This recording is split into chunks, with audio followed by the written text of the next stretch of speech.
Bruce Reyes Chow, who is the former bishop of the Presbyterian Church. Give them a round of applause, please. In our tradition, it is important to acknowledge significant times in our life and our community, and this is one. Add another clergy person, a Christian, an Asian American who stands for marriage equality. Yes! Yes! But I also know that many of my people have influenced this particular journey in not positive ways.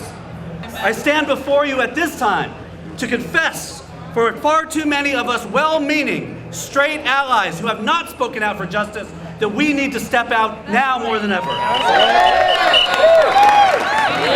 We will no longer stand and allow the message of hope, compassion, justice, and love to be drowned out by the screams of hatred, oppression, and injustice.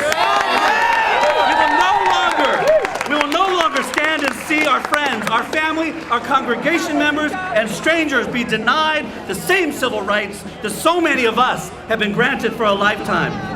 There is a time when we must each embrace our call to speak out, act out of our place of privilege, risk our power, our authority, and our comfort, and ensure that justice, compassion, and love prevail. This is such a time. This is now. Thank you, and God bless.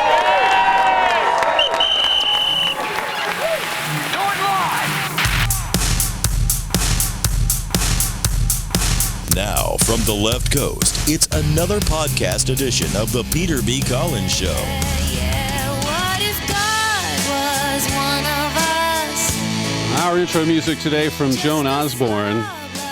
What if God were one of us? Well, I have a room full of Presbyterians here today. The Reverend Janie Spar with us here on the Peter B. Collins Show. Now, on the 24th of August, you will start what could be a 3 or 4 day trial. Why are you being brought before this religious court?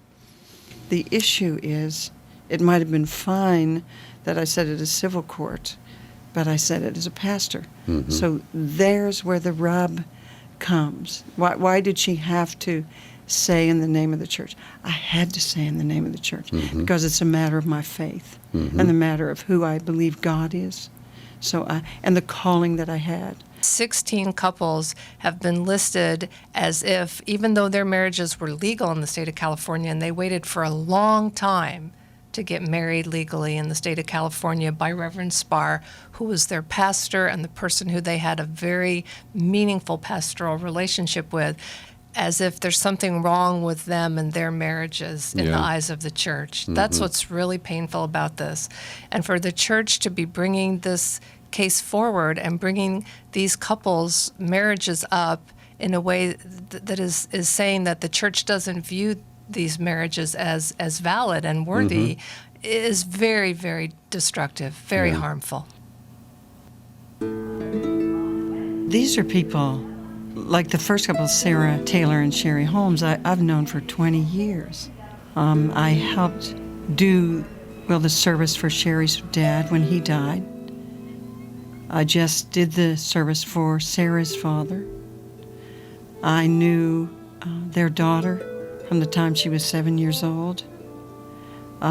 Sherry's sister had a heart attack, and so we were with her when she died. I mean, these are no casual relationships. And when you hear the authenticity and the love that they have, I mean, that's what I'm hoping in this trial. That as people, again, that people's hearts will be open again, and they can hear, like like I say, it doesn't matter what your sexual orientation is. When you reach across and dare to love another, what's that like for you? And how do we do it? And how can we learn from one another? I mean, so it's just, like I say, imagine if they wouldn't have asked me. Yeah. I mean, that would have been startling to me, just because we, and it finally becomes legal. Now, isn't this why? So the church yells about that we are not committed. Then look at all these people that are committed, and then says, but wait, we don't know about this? I mean, what are we saying? What are we saying? You cannot have this kind of duplicitous, say what you mean. What we really hope for is that this gives the church, through this local judicial body, the opportunity to live into its values. And in something that you said earlier, it gives the church the opportunity to acknowledge equality and to reject discrimination. And there is a firm witness for that in the gospel of Jesus Christ. And this, hopefully, when they hear these stories and when they hear about the courage and the faithfulness and the tenderness of Janie's ministry, they will see in that the gospel of Jesus Christ being lived out. And we hope that will be their decision, is to affirm her ministry and to just reject these charges that should never have been brought.